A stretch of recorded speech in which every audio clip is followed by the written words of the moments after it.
سندھ کے گورنر کامران خان ٹسوری نے governor house سے ایک اعلامیہ جاری کیا ہے۔ اس اعلامیے میں کہا ہے کہ سندھ میں مہاجر ڈے،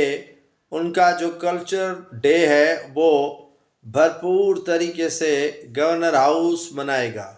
سندھ کے گورنر نے اعلان کیا ہے کہ سندھ میں رہنے والے تمام مہاجرین کا کلچرل ڈے، جو کلچرل ڈے سندھیوں کا ہوتا ہے، پٹھانوں کا ہوتا ہے، مختلف کمیونٹیز کا ہوتا ہے، یہ کلچرل ڈے کا جو سلسلہ شروع کیا گیا تھا وہ سندھ سے اور سندھیوں نے شروع کیا، جس کے بعد اب ہر قومیت جو ہے وہ اپنا اپنا کلچرل ڈے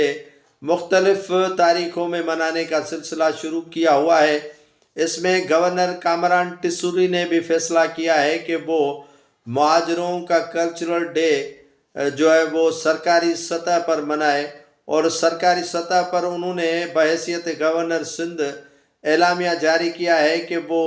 بھرپور طریقے سے جو ہے وہ مہاجروں کا کلچرل ڈے منائیں گے، اور کلچرل ڈے کے حوالے سے تقریبات بھی منعقد کیے جائیں گے، اور مہاجروں کے جو افکار ہیں یا ان کی جو زندگی ہے یا ان کے جو کلچر ہے ان پر جو ہے وہ روشنی ڈالی جائے گی۔ مختلف شعراء آئیں گے، جو ہے وہ راگ رنگ کی محفلیں ہوں گی، رقص ہوگا اور جشن کا سما ہوگا مہاجر کا کلچرل ڈے پر۔